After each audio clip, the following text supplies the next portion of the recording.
What's going on, guys? This is Raymond Iron by McKinney. Today, I want to talk about the power of habitual thinking. That thoughts reveal your reality relative to yourself. So I'm going to bring in some, like a video game that I used to play when I was, I think I played back in 2011, 2012. The Legend of Zelda: Oracle of Ages. Now there's two versions. The Legend of Zelda: Oracle of Seasons, and then there's Oracle of Ages. Oracle of Seasons deals mainly with action. It's an action-oriented game where it's like, there's adventure, and then with Ages it deals more with puzzles. And back then, I used to like Seasons more, uh, but and I'm not saying it's bad, but I'm starting to gravitate to more towards Ages, where it involves puzzles and um, think more of your being able to think. And it's a two-dimensional game, meaning like, okay, you're using you're thinking uh, involving puzzles. When there are puzzles introduced to you, the only way to solve them is to think.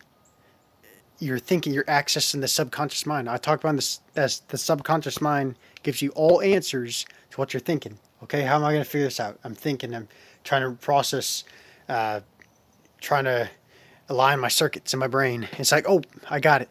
Then my subconscious reveals that given path. So, in any, so this is a game where it involves like things like time travel. Oracle of Ages represent time travel, present, past, and also things like where when you change things in the past, they also alter events in the present, as if they have never happened. And when we're talking about things like revision, discussed by Neville Goddard, being able to revise, recreate scenes from the past and make them conform to your present reality. And I want to compare this game, The Legend of Zelda: Oracle of Ages, and Manifesting. It's like, okay, we're looking at a 2D game, and we're just looking at solely looking at a two-dimensional game. It's easy to figure out because the game is programmed. Uh, it's it's predictable. It's easy to predict a two-dimensional game, like being able to predict. And in that game too, I mean, I've watched people, glitch the game where it's like they can actually skip levels and corrupt memory by, being able to glitch some parts of the game and tricking the game into thinking that that's how it's played. And that's how thinking on a dimensionally larger scale, guys. We're moving from, we're altering a two-dimensional game from a three-dimensional standpoint, the three-dimensional observer playing a video game. From a three-dimensional reality, when we look at two-dimensional game, there's no up and down. And that's when we think of the three-dimensional observer has control over the game, being able to manipulate or alter the game at will. To go even deeper, or talk about three-dimensional reality, cast a two-dimensional shadow, or manifest two-dimensional experiences. A fourth-dimensional reality casts or manifests a three-dimensional experiences. And in their and fifth dimension, fourth dimension, cast a fifth dimension, casting a fourth dimensional shadow, and so on and so forth. And all these dimensions, I'm going to claim that there are infinite dimensions within you. The deeper you go within these dimensions, the more clear it is to receive this information. You become a master, like when you're so deeply focused on thinking inwardly. You can become a master calculator, like being able to figure out, like, the most complex mathematical equations in the world. You can be able to solve them just like in 5 seconds, or shorter than that even. Our brains are that powerful, guys. And when I talk about altering reality, like I mentioned, the Legend of Zelda Oracle of Ages, when I talk about time travel, um, alter events, and then making them conform in this moment here now. Like I said, like I talked about in my videos, there's no such thing as the past or future. They're just simply stored in the subconscious data field of information in this eternal omnipresent moment here and now.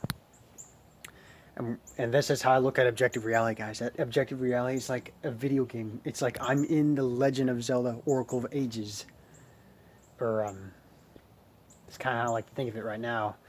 That I'm altering reality based on how I just simply look at it, based on my inward thinking patterns. If I don't like something I see, it's either I just change my thoughts saying positive things about it, or I simply just take my attention away from that thing that's seemingly negative or doesn't serve me. I take my attention away from it and put my attention on something else. And how do I change my circumstances? By changing the way I view it within myself. Nothing outside changes, guys. I'm simply getting a different viewpoint within myself first, and then that viewpoint within myself projects itself outward relative to myself. Reality is so weird. It's so amazing and weird at the same time. Being able to look at life from a different viewpoint, from a different pair of eyes, different pair of objective senses, realizing, oh man, I'm just like, for me, I think of this two guys, that they're infinite versions of Raymond. I'm phasing through moment by moment. Maybe there's one version of Raymond where he is kind of pissed off, kind of grumpy. And there's one who's happy and excited for life. And then there's one who's just kind of serious, or just all these versions, infinite versions of myself. And then there are infinite, like a version of myself who's already married, having 20 kids, or has 20 kids. I don't force outcomes to happen, guys. That's an illusion. Physical space-time is an illusion. It's a projection of the subconscious mind, the subconscious data field of information or energy that's never created nor destroyed. You're simply selecting from this field moment by moment through your invested thinking patterns. I even go to extreme examples, like when maybe if you hear something like the world's about to end kind of thing.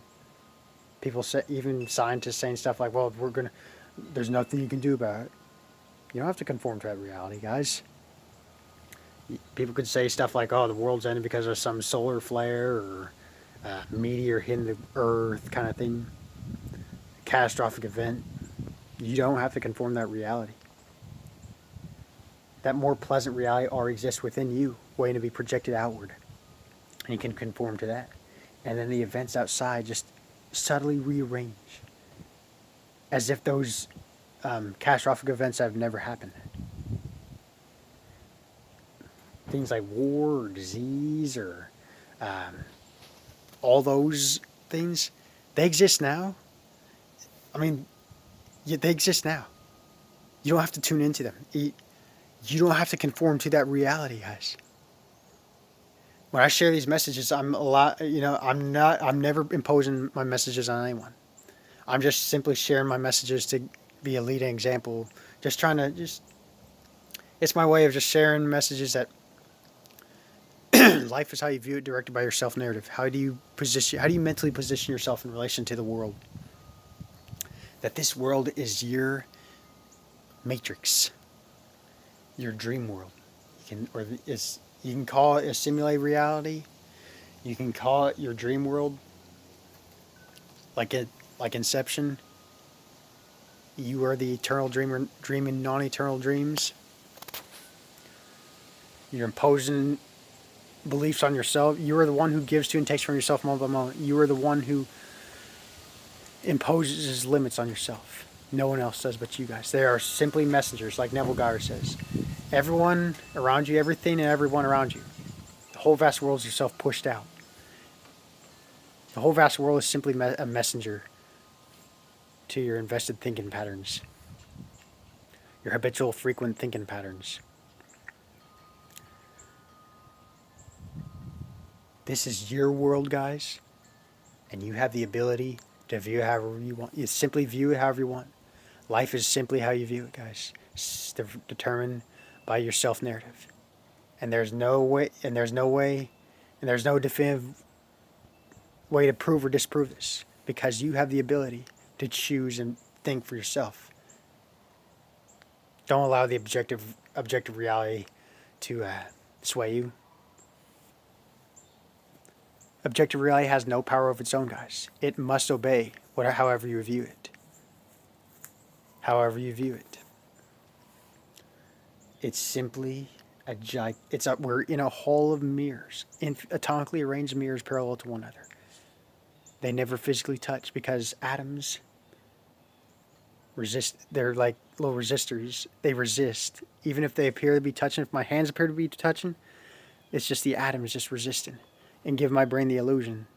My brain thinking I'm touching my hands when really it's just atoms resisting. They're repelling each other like two magnets, like an S and like a south S and S connected. They repel each other. Likes to repel each other. And your mind fills in the empty space of dark matter. Your mind, directed by your self-narrative, fills in the space of empty space of dark matter. Life is how you view it, directed by your self-narrative, guys. That's simple. So, guys, I hope this video helps. I bless you all, and happy manifesting. Well, the Iron Body do. I am the Iron Body. I've always been master at manifesting, and life is rigged in my favor. You all love my videos. Isn't it wonderful